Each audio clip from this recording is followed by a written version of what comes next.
Good morning, dear students of Junior 5, and welcome back. Now we're going to resume our story, Dr. Jekyll and Mr. Hyde, and we're going to start chapter 6.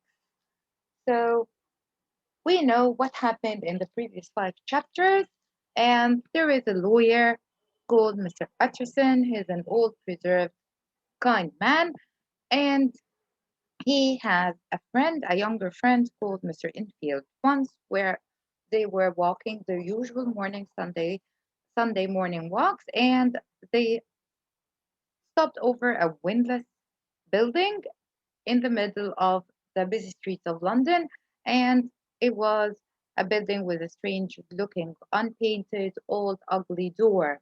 And that reminded Mr. Infield with a story that happened earlier that winter, and he told the story to Mr. Utterson, which developed a huge interest in Mr. Utterson's mind, especially that Mr. Utterson had the will of Dr. Jekyll, and he knew that he had a strange relation with Mr. Hyde, and he wrote in the will that he requests that all his belongings get transferred immediately to Mr. Hyde once he dies. And of course, Mr. Utterson never liked this will, especially after the terrible story that Mr. Infield told him about Mr. Hyde and how that he one night stepped over a little girl and was so cruel and meaningless like a machine. And when Mr. Utterson tried to gather more information about this weird relation, he couldn't find any. So he went straight and spoke to Dr. Jekyll after one of his pleasant parties. And as Dr. Jekyll refused to give more information about Mr. Hyde or his will, he just made Utterson promise him that he will do as he wishes and give his belongings to Mr. Hyde once he dies. And of course, as a lawyer, Mr. Utterson couldn't do anything except promise Dr. Jekyll that he will do as he wish. So let's get along with our story and learn more information about this mystery of Mr. Hyde. Who is he? What's his strange relation with Mr. with Dr. Jekyll, and if the lawyer, Mr. Utterson, will be able to solve this mystery and help Dr. Jekyll get out of trouble if there was any. Okay, let's continue with our story. Chapter 6. The Karoo Murder. Nearly a year later, in October 1880, there was a terrible crime in a London street. Everyone in London was shocked when they heard about it. A young woman servant saw it happen. She lived alone in a house not far from the river. At about 11 o'clock on the night of the crime, she went up to her room. She sat on a chair near the window and looked out at the moonlit streets. She was a romantic young woman, and she began to think about love. After a time, she noticed an old man with white hair coming along the narrow street below her window. Then she saw another, very small man going along the street the opposite way. This man carried a heavy stick in his hand. When the two men were quite close, the old man stopped. He seemed to ask the small man a polite question. The girl saw him pointing. She thought that he was asking the way. The moon shone on the old man's kind face as he spoke. The girl looked at the other man. To her surprise, she knew his face. He was a man, Mr. Hyde, who once visited her employer. She remembered feeling a strong dislike for him at that time. Suddenly, this Mr. Hyde became crazy with anger. He waved his stick and started shouting. The old man looked very surprised. He took a step back. And then Mr. Hyde really went mad, like a wild animal, as the girl described it later.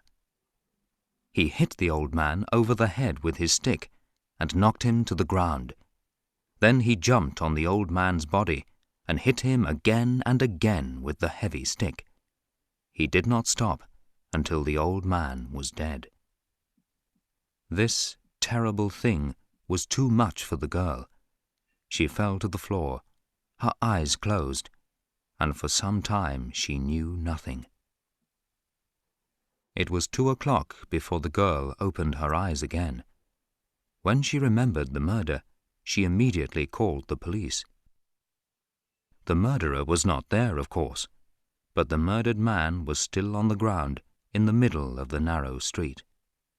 The heavy stick was broken, and one half of it lay near the body.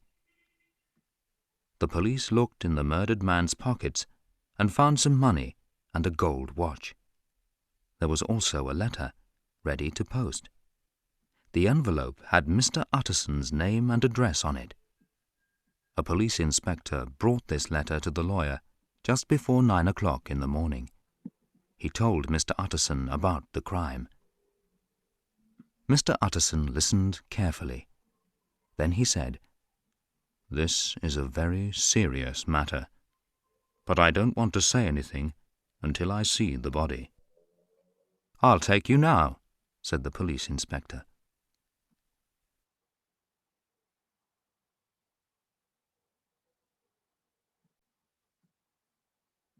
The body was at the police station.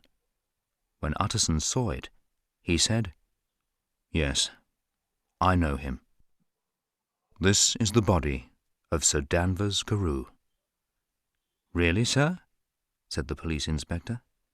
"He's a very famous man." And Utterson could see the police inspector thinking, "Yes, and perhaps I'll be famous too if I catch the murderer." "Yes," said Utterson. "Sir Danvers was very famous." "Perhaps you will be able to help us in our search for the killer, sir," the police inspector said. He told Utterson what the girl saw. Mr. Utterson was worried when he heard the name of Hyde. Then he saw the broken stick, and he knew it immediately. "I gave it to Henry Jekyll personally, many years ago," he thought, but he said nothing. The police inspector was waiting for Mr. Utterson to say something, so the lawyer asked, "Is this Mr. Hyde a small man?" "Yes," said the police inspector. "Very small and very evil-looking, the servant girl says." Mr. Utterson thought for a moment. Then he said, "Come with me.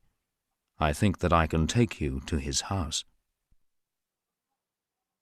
The taxi moved slowly through the streets with Mr. Utterson and the police inspector in the back. The address on Hyde's card was not a pleasant part of Soho. The street was narrow and dirty. Between the houses, there was a cheap French eating house and some small shops. Poor children in dirty clothes sat in doorways. The taxi stopped outside Hyde's house, and Utterson and the police inspector got out. Mr. Utterson knocked on the door. An old woman opened it. She had silver-coloured hair and an unpleasant face, but she spoke politely and answered Mr. Utterson's question. "Yes," she said, "this is Mr. Hyde's house, but Mr. Hyde is not at home." And in answer to more questions from Mr. Utterson, she said, "Yes, Mr. Hyde came in very late last night. That's not unusual. He comes and goes at all sorts of times, and he is often away." "When did you last see him before last night?" asked Utterson. "More than 2 months ago," said the woman. "He went out one day, and I didn't see him again." "We want to see his rooms," said Utterson. "That's impossible," the woman began. Utterson stopped her. "This person is Police Inspector Newcombe," he said. An unpleasant smile came to the woman's face. "Ah," she said, "Mr. Hyde is in trouble. What did he do?" The inspector did not answer. "Just show us his rooms," he said. The rooms had good furniture and some good pictures on the wall, but there were signs that the place was left in a hurry. There were clothes lying on the floor, but with nothing in the pockets. There were a lot of burned papers in the fireplace. From some of the half-burned papers, the inspector pulled out part of a checkbook. Then he found the other end of the broken stick behind the door. "Now we've got him," the police inspector said to Mr. Utterson. "We must just wait for him at the bank. He can't do anything without money." But it was not as easy as that. Police watched the bank, but Mr. Hyde did not go near it. It wasn't possible to get a good description of the man, and there were no photographs of him. People gave very different descriptions of him, but they all agreed about one thing. He looked wild and evil, and there was something terrible about him. Chapter 7. The Letter. It was late in the afternoon when Mr. Utterson went to Dr. Jekyll's house. Poole opened the door to him, and the lawyer and the servant crossed the courtyard behind the house and went into the workroom. The workroom was for Dr. Jekyll's scientific experiments. Above it, there was a large room where the doctor had his desk, hundreds of books, and things for his experiments. On one wall of this room was a large mirror. There was a fire in the fireplace. Near it, Dr. Jekyll was sitting, silently. He looked very ill. After Poole left them, Mr. Utterson said, "Have you heard the news?" "Yes, I have heard," the doctor said. His face was white. "The newspaper boys were shouting it outside in the streets. I heard them from my dining room." "Then tell me one thing, Jekyll," said the lawyer.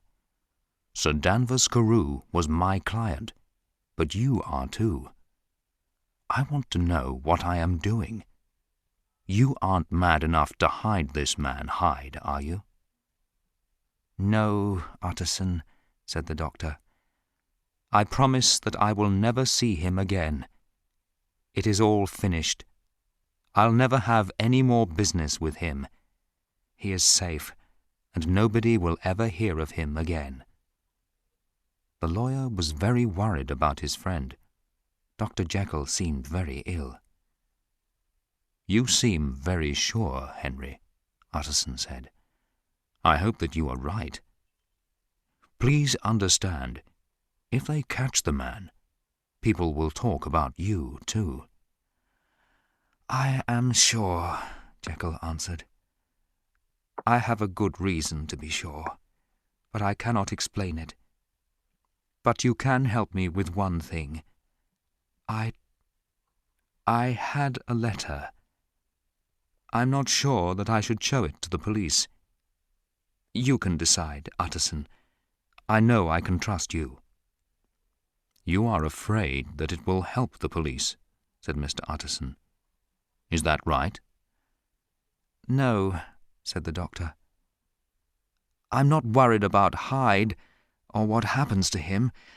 I have finished with him, completely finished. I was thinking of my good name." "Show me the letter," said the lawyer. The letter was written in unusual handwriting. "Dear Dr. Jekyll, you have helped me in 1,000 ways. I am afraid that I have paid you for your kindness with some very bad actions. But you do not need to worry about me. I will be safe because I have a sure way to escape. Please forgive and forget me, Edward Hyde."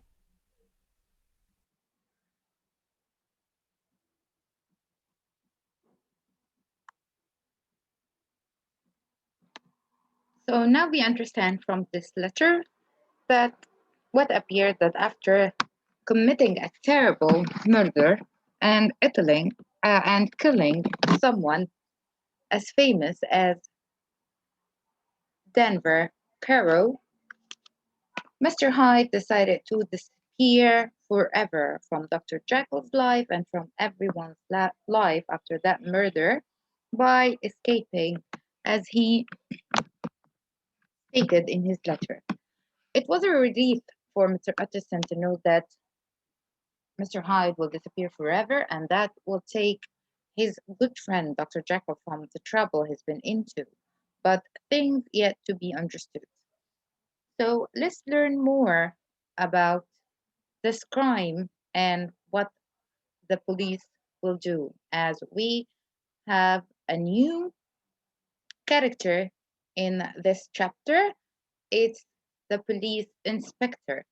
An inspector is the police who inspects. We took that word last term in the spelling. We said that inspect is to search for details in order to reach a conclusion. So a police inspector searches for the details in a crime in order to know who committed it and know all the information of how the crime was committed. So we have here the police inspector. And from the story of the servant, we do understand that Mr. Hyde looked evil for everyone.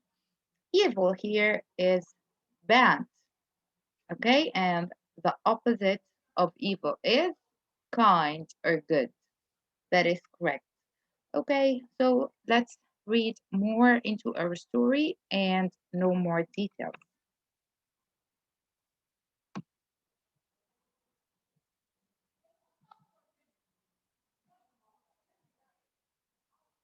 Mr. Utterson liked the letter. It showed that he could worry a little less. "Do you have the envelope?" he asked. "I burned it without thinking," Jekyll answered. "But the letter was not posted. I know that. Somebody brought it to the house." Mr. Utterson thought for a minute. Then he said, "If you agree, I'll keep the letter until tomorrow. I'll think about it." "Please do that," said Jekyll. "And now, I have one more question," said Mr. Utterson. "Was it Hyde who wanted you to put that sentence in your will, the sentence about your disappearance?" "Yes," said the doctor quietly. "I knew it," said Utterson. "He wanted to murder you. You have had a lucky escape." "I have had something much more important," the doctor said seriously. "I have had a lesson. Oh, Utterson, I have learned a lesson." On his way out, the lawyer stopped and spoke to Poole. "Somebody brought a letter for the doctor this morning, Poole," he said. "Can you describe the person who brought it to the door?" "No letters came today," the old servant said. "Only a few that the postman brought. All bills." Mr. Utterson's fears were as great as before when he walked home. "It seems that the letter came through the workroom door," he thought. "Or perhaps it was written in the workroom. If that is true, I must be very careful." The newspaper boys were shouting in the streets of the city. "Read all about it! Sir Danvers Karoo murdered! Read all about it!" A few hours later, Mr. Utterson was sitting by the fire in his own office. With him was his head clerk, Mr. Guest. Utterson trusted his clerk. Guest often went to Dr. Jekyll's house on business for Mr. Utterson, and he knew Poole. "Perhaps he also knows about Mr. Hyde's visits to the house," thought Utterson. Mr. Utterson decided to show Guest the letter which explained some of the mystery. There was another good reason for showing Guest the letter. Guest was very clever about handwriting. "This is terrible news about Sir Danvers Karoo," Mr. Utterson said. "Yes, sir. Terrible," said Guest. "The murderer was mad, of course."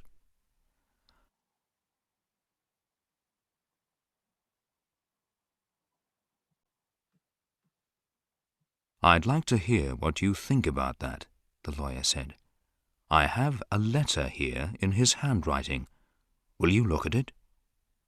Guest looked surprised, but said nothing.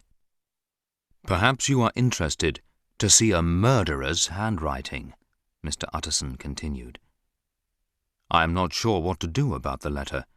It must be a secret between the two of us. But I would like to hear your opinion about the handwriting." Guest studied the letter with great interest. "No, sir," he said at last.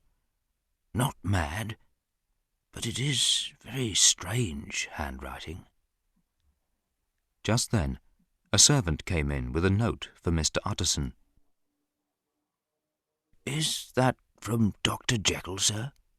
the clerk asked. "Yes," said Utterson. "I thought that I knew the writing," said Guest. "Is it private, Mr. Utterson?" "No, it is only a dinner invitation," said Utterson. "Why? Do you want to see it?" "Just for a minute, sir, please." And the clerk put the two pieces of paper side by side and studied them with great interest. "Thank you, sir," he said at last, and he gave both the notes back to Mr. Utterson. There was a minute of silence. Then the lawyer asked the question that Guest was waiting for.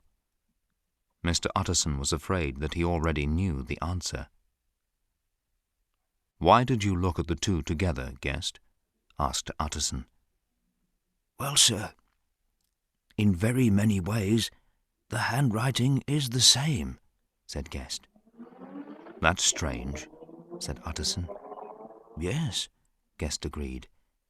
"Very strange." "But it isn't information to tell other people," said the lawyer carefully. "No, sir," said the clerk. "I understand." And he turned and left the room. When Mr. Utterson was alone, he locked the note in his safe. "I don't understand it," he thought.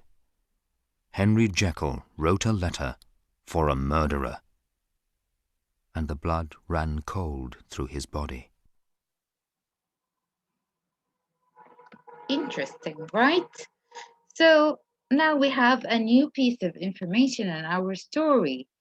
It seems like Dr. Jekyll and Mr. Hyde share the same handwriting, or maybe Dr. Jekyll was the person who wrote that letter and signed it under the name of Mr. Hyde. So strange, right? We will know more in chapter 8, but first we have a new word here. We have the word clerk or clerk as it's pronounced in British English. This is a name of a job. It's a person who works with papers in an office. So, Guest was the name of the person who worked as a clerk in Mr. Utterson's lawyer office, and he was his helper, and of course his secret keeper.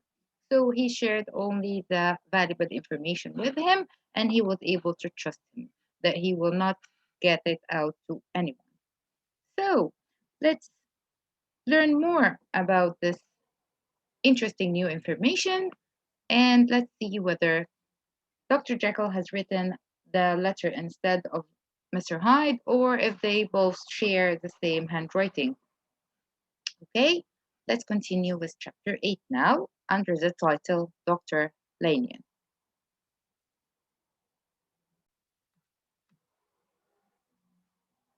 Chapter 8. Dr. Lanyon. Time passed. Thousands of pounds were offered for information about Sir Danvers Karoo's murderer.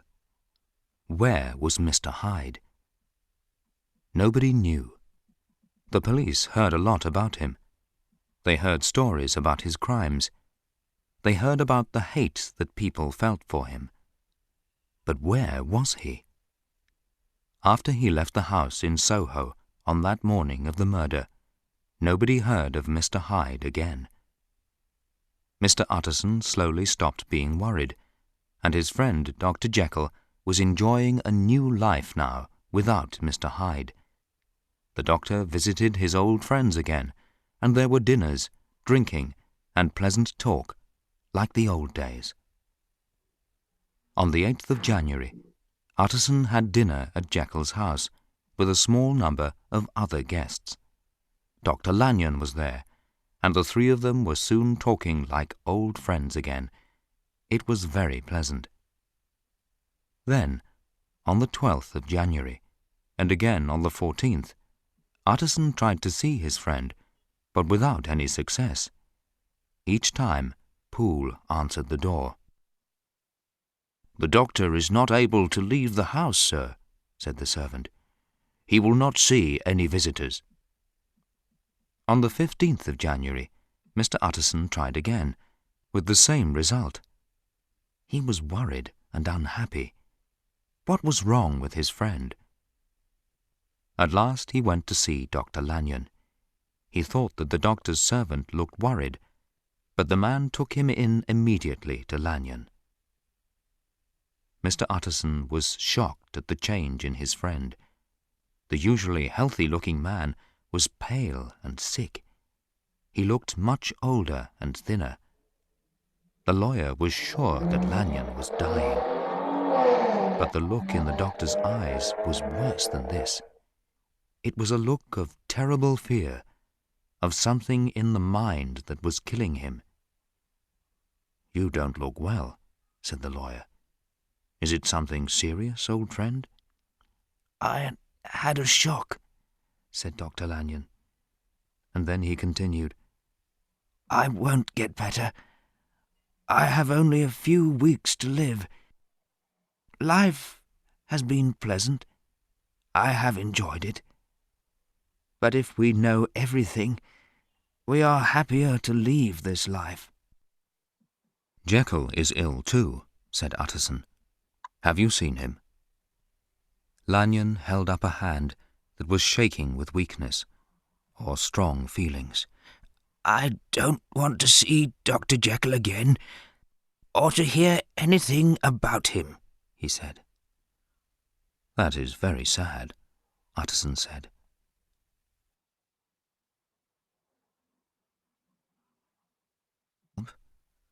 "We have been 3 very good friends, Lanyon. We are too old to make new friends now." "No," said Lanyon. "You can't do anything, Utterson. Ask Jekyll." "He won't see me," said the lawyer. "I've tried. He won't give me permission to go into his house." "I'm not surprised," was the reply. "One day soon, Utterson, after I am dead, you will perhaps learn the true story." "Can't you tell me now?" asked Utterson. "No, I can't tell you," said Lanyon. "Now, if you can talk to me about other things, that will be good. But if you can't keep away from that subject, please go." After he got home, Utterson sat down and wrote a letter to Jekyll. He wrote, "I am sorry that you will not see me. And what happened between you and Lanyon?" An answer came the next day. It was a long and strange reply. Towards the end, Utterson read, "I agree with Lanyon. We must never meet again. I cannot tell you the reason. In future, I am going to see very few people. My door is shut to you, but you must be sure that I am still your friend. I have brought to myself a danger that I cannot tell you about. My suffering and fears are worse than I can describe. There is only one thing that you can do to help me, Utterson. Leave me alone. Henry Jekyll." Mr. Utterson could not understand the sudden change. Until a week ago, The doctor seemed happy with life again. What went wrong? Was Jekyll mad? The lawyer remembered Lanyon's words. He knew that there was no simple reason. A week later, Dr. Lanyon was in bed, and 2 weeks after that, he died. Mr. Utterson was very sad about the death of his old friend as he sat down in Lanyon's office. He opened an envelope. On it were the words, "Private, for the eyes of J.G. Utterson only." That was in Dr. Lanyon's handwriting. Inside the envelope, there was another envelope. On it were more words in Dr. Lanyon's writing. "Do not open until Dr. Henry Jekyll dies or disappears." Mr. Utterson could not believe his eyes. Here was the word again, disappears. Here again, like in Jekyll's will, was the idea that the doctor could disappear. The idea came from the evil man Hyde, but here it was in Dr. Lanyon's handwriting. Utterson wanted to open the envelope and read, but he was a good and honest lawyer. He locked it in the back of his safe, unopened. He went quite often to Dr. Jekyll's house, but he did not see the doctor. Poole came to the door, but had no good news for him. "The doctor spends nearly all his time in the room above the workroom," said Poole. "Sometimes he even sleeps there. He is strangely silent, Mr. Utterson, and his servants are all worried about him." "Thank you for telling me, Poole," said Mr. Utterson. It's really interesting how the events keep changing. So what seemed to be a good change in life for Dr. Jekyll and reuniting with his friends again, Utterson and Lanyon, that by the disappearance of Mr. Hyde from his life, he seemed to regain the happiness of his life again. Until that happens and he suddenly shuts himself off from all his friends in his room. And when when Mr. Utterson goes to visit his friend, Dr. Lanyon, he gets shocked as in great surprise to see the healthy man have gone so old looking, weak and ill, and what seems to be dying. He seems to be hiding something, a truth, but he promised Utterson that soon enough he will know everything right after he died. And when he died, of course, Utterson was so sad to the loss of his old friend, but he found a letter in his room that addressed Mr. Utterson. And when he opened it, he again saw that you shouldn't open it or read it until Dr. Jekyll dies or disappears. And the word disappears that keeps getting connected with Dr. Jekyll worried Mr. Utterson. Why people keep mentioning that he could disappear?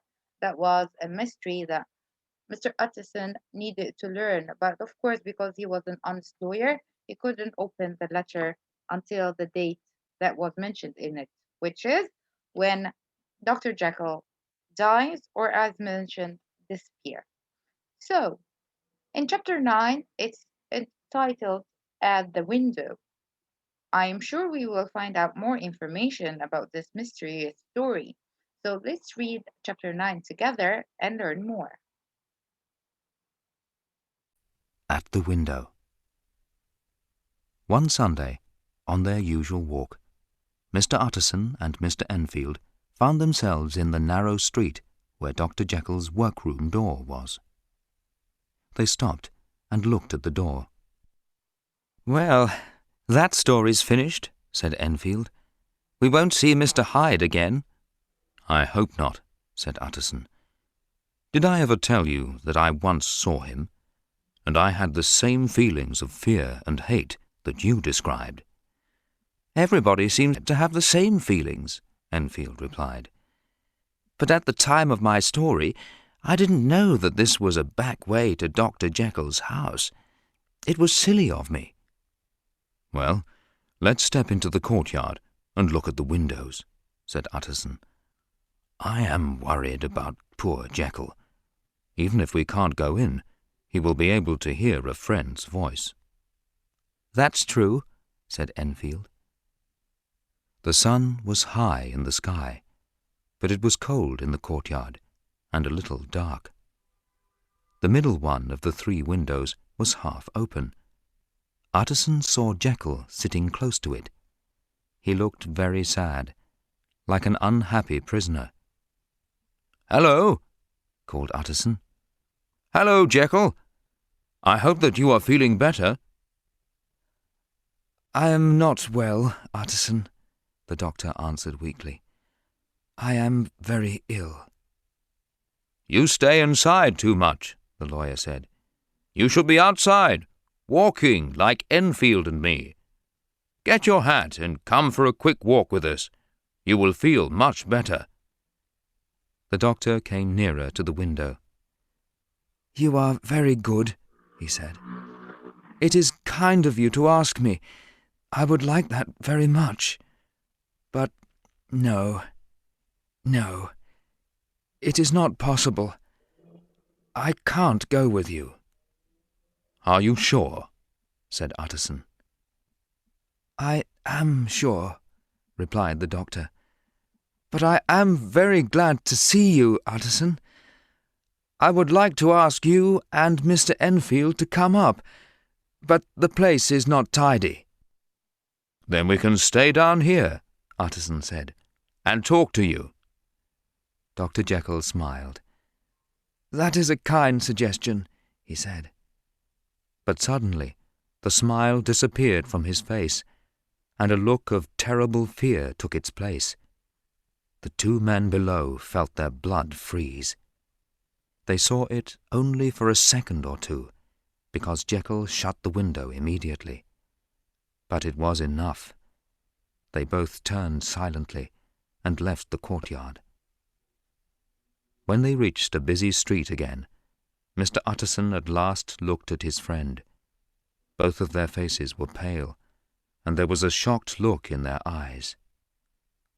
"God forgive us," said Mr. Utterson. The 2 men walked again in silence. What could possibly be happening to Dr. Jekyll? And what is the reason behind himself present in a room and the awkward fear that appears on his face whenever any person speaks to him? We have a lot of questions to answer about Dr. Jekyll, and so does Mr. Utterson.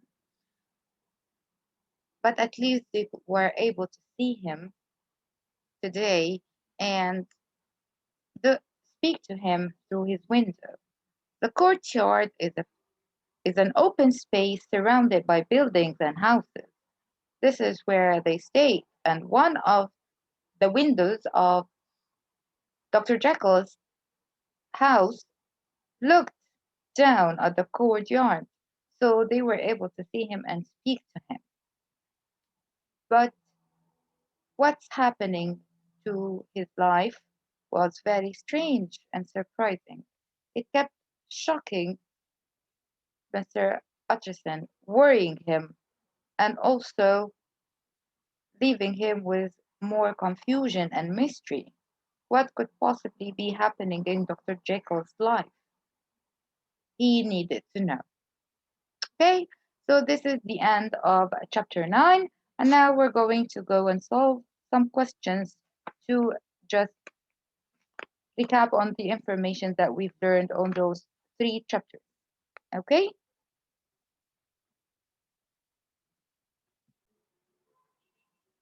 So for chapter 6 and 7, we have another question. Let's look at it. What happened first? Number the sentences. So we're going to put the sentences in the correct answer based on our story.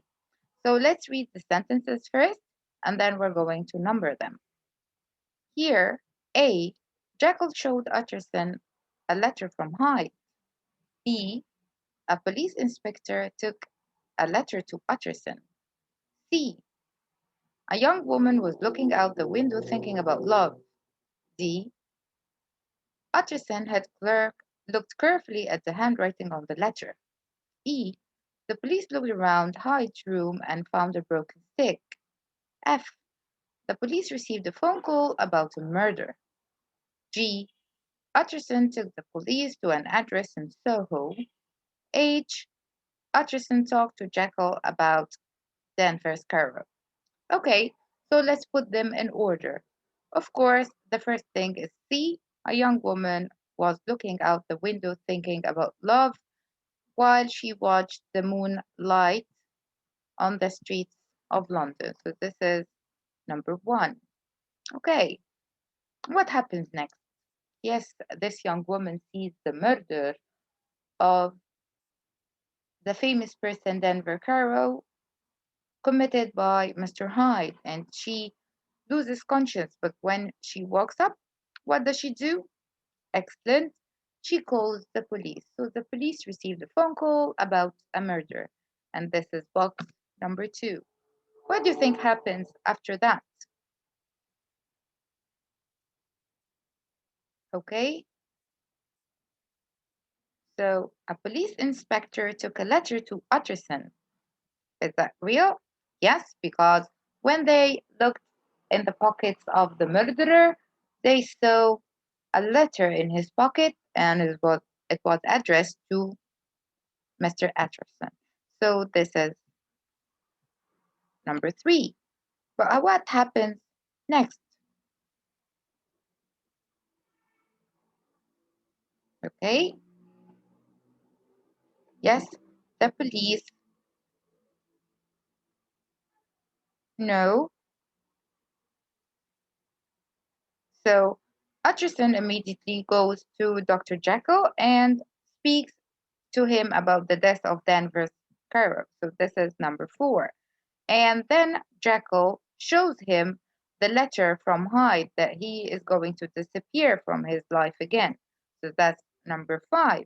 But after that, he takes the police to Mr. Hyde's address, right, in Soho in order to catch him. But of course, they didn't find him home. So what did they do? They asked if they can look around in his room. So this is what they did, and this is number 7. Okay, and at the end, Mr. Utterson's head clerk looked carefully at the handwriting on the letter. He was checking the letter he took from Dr. Jekyll that had Hyde's handwriting. So this is the answer to our question. Let's look at another question and think of its answer. Okay, here, what did the servant girl why did the servant girl know Mr. Hyde? The servant girl who was looking at the moonlight thinking about love when she accidentally saw the murder. She knew it because one day he visited her employer. Okay, and how did Hyde kill the old man? He beat him with a stick very violently and angrily until the stick got broken and the man was dead. That is correct. Let's look at more questions. Why didn't the servant girl ring the police immediately once she saw the crime? Yes, because she got so afraid by what she saw that she lost conscious and she fell on the floor. Once she gained conscious again, she called the police. What did the police find in the murdered man's pocket?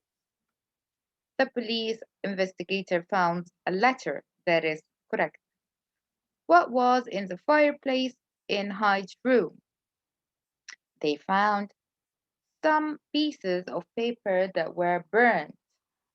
Yes, one of them was a half burnt checkbook, and they also found the other piece of the stick that they found on the murder night before beside Mr. Danvers Karoo. Okay, what did Jekyll do in his workroom? He used to make experiments, right? Because he was a scientist, so he did experiments. G. What did Jekyll promise Utterson? This time it's Jekyll who's promising Utterson and not the other way around, because the first promise was that when Mr. Utterson promised Jekyll that he will do as he wishes. But here Jekyll promised that there will be no more Mr. Hyde. Okay. And why did Utterson show Hyde's letter to his clerk? Yes, because he wanted to gain more information and analysis from the handwriting. He wanted to know whether it's written by a mad person or not. And he also had a strange thought. And when the clerk saw the letter, he had the same strange thought, is to compare the handwriting with that of Dr. Jekyll. So Mr. Utterson showed Hyde's letter to his clerk to analyze the handwriting. Okay, now we're going to move to questions about chapters 8 and 9. We're going to underline the wrong word and put the right one. So, the police hear about the love people feel for Mr. Hyde. Is that true? No. Everybody felt hate and fear from this person. So the incorrect word is love, and we exchange it with hate. B. When Utterson goes to see Dr. Lanyon, he looks healthy.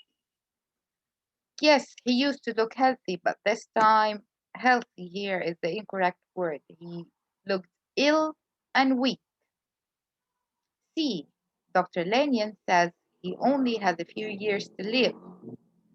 Yes, the mistake here is years, because he said he only have few days to live, and shortly after 2 weeks of that incident, he actually died. So number D, Jekyll says in his letter that that his door is open to Utterson. Well, open here is the mistake, because he said that even though we are still friends, my door is shut to you. So here we're going to exchange the word open with shut. E. Utterson puts Lanyon's letter in a drawer. A drawer is a piece of furniture that you pull it out to get what's inside it. But did he put it in a drawer? No, he kept it in the safe where he kept all his money and valuable papers. So here we're going to change the word drawer with the word safe. F. Utterson and Enfield stand in the garden and look up at Jekyll's window. Is that true? No, they stood in the courtyard, the free space between the buildings, not in a garden. So here the right word is courtyard. G. Utterson asked Jekyll to go for a drink with him and Enfield. Is this true? No, Utterson actually asked Jekyll to go for a walk with him and Enfield like they did every Sunday morning. And because he looked ill, he wanted to help his house by a good walk in the sun. But of course, he refused. And the last one is H. Utterson and Enfield see a look of happiness on Jekyll's face. Was that true? No. Actually, what happened is that his face changed completely to fear. So they saw a look of fear on Jekyll's face, and after that, he shut the window. So these are the questions that we have for our chapters. Okay, so let's end our lesson today, and next time we're going to complete our story and answer more questions. See you. Goodbye, students.